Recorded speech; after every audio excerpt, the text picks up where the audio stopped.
Senior सहाफ़ी तज़कियाकार anchor person Shahzeb Khanzada ने हमें ज्वाइन किया है। शाहज़ेब, अमरीकी सदर का वो बयान जिसका शायद सभी को इंतजार था, वो कह रहे हैं कि जेडी वेंस का तैयारा कुछ घंटे में पाकिस्तान पहुंच जाएगा और अमरीका और ईरान के मुज़ाकरात होने वाले हैं। मुज़ाकरात में ब्रेक थ्रू हुआ तो ईरानी क़यादत से मुलाकात भी करूंगा।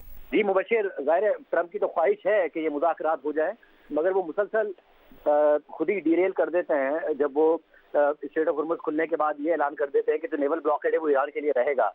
ट्रंप की पहले ख्वाहिश थी कि ईरान ब्लॉकेड खत्म करे, स्ट्रेट ऑफ हॉर्मुज़ को खोल दे। उन्होंने खोल दिया तो उन्होंने कर दिया। अब जाहिर है बॉल जो है वो ईरान के कोर्ट में है और ईरान की डिमांड ये है कि पहले नेवल ब्लॉकेड खुलेगा और उसी के बाद मुज़ाकरात होंगे। हमारे ज़राए ने हमें आज दिन में भी बताया था कि मुज़ाकरात ऑन ट्रैक हैं, डीले नहीं हुए हैं। हालांकि ईरान की तरफ से कहा गया था कि जब तक नहीं खुलेगा नेवल ब्लॉकेड हम नहीं आएंगे। और उनकी जो स्पोक्स पर्सन है इस्माइल बक़ाई साहब, उनकी स्टेटमेंट में एक बात बड़ी अहम थी कि उन्होंने कहा था कि अब तक जो है हम नहीं जा रहे हैं। इसका मतलब है कि उस वक्त तक की सूरत हाल ये थी। अब अगर ट्रंप ये ऐलान करते हैं कि जो नेवल ब्लॉकेड है वो खुल गया है, और ज़ाहिर है वो सिर्फ और सिर्फ सीक्रेटली नहीं खोलना होगा, बल्कि उसे आपको पब्लिकली ऐलान करना होगा या फिर ईरान की तरफ से पब्लिकली ऐलान किया जाएगा कि क्योंकि खुल गया इसलिए हम जा रहे हैं। इसकी वजह यह है कि ट्रंप भी सोशल मीडिया पर हमें नजर आया है कि वो खेल रहे हैं तो ईरान की जो क़यादत है वो प्रेशर में आ जाती है। ईरान के अपने अंदर बहुत ज़्यादा प्रेशर्स हैं, बहुत ज़्यादा पावर सेंटर्स मौजूद हैं, जिसकी वजह से अगर ट्रंप एक बयान दे दें तो जो मुज़ाकराती टीम है उसके ऊपर भी प्रेशर आ जाता है। तो वहाँ अगर बयान ट्रंप का सोशल मीडिया पर आएगा और वो सोशल मीडिया पर विक्ट्री क्लेम करने की कोशिश करेंगे तो दूसरा फरीक जो है वो भी इसे सोशल मीडिया पर अपनी हार के तौर पर देखता है। तो जवाब भी ऐसा ही आता है मीडिया के थ्रू और सोशल मीडिया के थ्रू। उम्मीद अभी भी हमें हमारे ज़राए बता रहे हैं कि मुज़ाकरात दोनों ममालिक के दरमियान होंगे।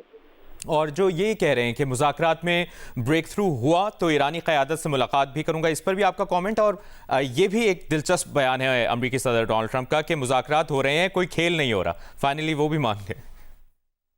ज़ाहिर है, और वो जब कह रहे हैं कि मुझे कोई मसला नहीं है कि मैं उनसे मिलूं, अगर वो मिलना चाहते हैं तो मिलूंगा। तो सदर ट्रंप का मिलने का जो मामला है वो जो रिवायती प्रोटोकॉल्स हैं उससे हटकर है।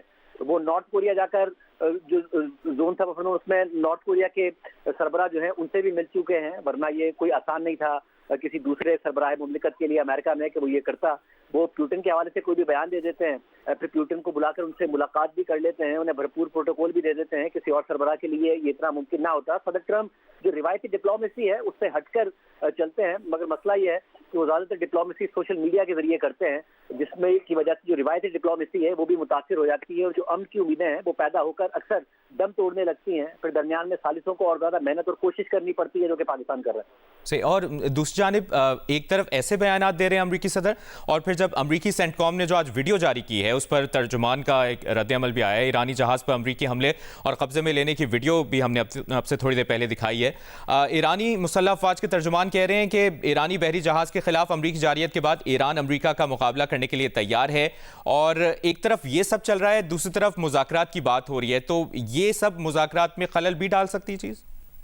देखिए ना, अब ये जब सेंटकॉम की तरफ से इस किस्म की पोस्ट आए या फिर सदर ट्रंप ये कहें कि हमने उनका जहाज कब्जे में ले लिया है, ट्रंप ये एक्सपेक्ट करते हैं कि जिस तरीके से यूरोपीय इत्तेहादी और दीगर ममालिक उनको अपील करते थे शुरू में जब वो आए, और अब तो उन यूरोपीय इत्तेहादियों को भी समझ में आ गया कि सदर ट्रंप को अपील करने का फायदा नहीं है। अब तो हमें नजर आता है कि फ्रांसीसी सदर मैक्रोन हो, इटालियन वजीर आजम मेलेनी हो, इसके अलावा जो फ्रेंच वजीर आजम है वो तो पहले भी बोलते थे, और ज्यादा अग्रेसिव वो बात कर रहे हैं। तो अब तो वो भी जवाब देने लगे हैं। अगर सदर ट्रंप ये एक्सपेक्ट करते हैं कि वो ईरान के खिलाफ कोई अग्रेसिव बयान देंगे और सोशल मीडिया पर बढ़तरी की कोशिश करेंगे और ईरान की तरफ से जवाब नहीं आएगा, तो ये मुमकिन नहीं है।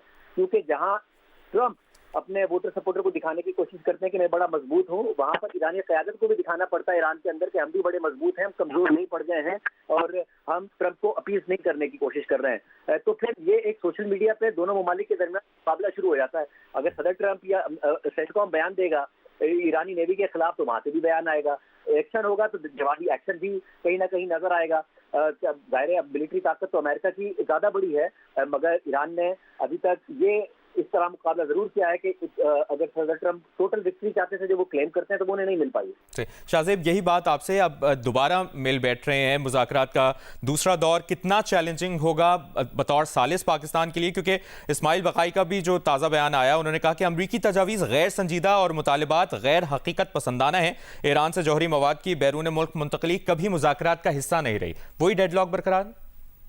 देखिए, ये बड़ी अहम बात है क्योंकि ज़ाहिर है जो मीडिया है, मगरबी मीडिया, वो तो ये कोट करता रहा है और ज़ाहिर है बड़े ज़राए से ये कोट करता रहा है कि जो स्टॉक फाइल है उसके ऊपर भी बात हुई थी, तो उसको डाउनग्रेड करने के हवाले से भी बात हुई, मुंतकिल करने के हवाले से भी बात हुई, मगर अब ये जो ईरानी सोर्सेज है वो इस बात को डिनाई करती है। एक सेंसिटिव मसला है उनके लिए इस बात को पब्लिकली एक्सेप्ट करना। जब प्रेस कॉन्फ्रेंस कर रहे हो सवाल हो तो उनकी तरफ से ये स्टेटमेंट आई है, मगर कुछ ना कुछ तो ब्रेक थ्रू हुआ था, जिसी की वजह से, क्योंकि सदर ट्रंप के लिए भी आसान नहीं है कि वो ईरान के जो एसेट्स हैं वो अनफ्रीज करें या ईरान के जो असासों में से उनकी रकम है वो अदा करें, क्योंकि सदर ट्रंप ओबामा पर 2015 की डील के बाद बहुत कम रकम रिलीज करने पर इल्जाम लगाते थे कि सदर ओबामा ने ईरान को वापस पैसे दे दिए ताकि वो अपना न्यूक्लियर प्रोग्राम और अपना मिसाइल प्रोग्राम आगे बढ़ा सके और आइंदा और ज्यादा मसाइल खड़े कर सके।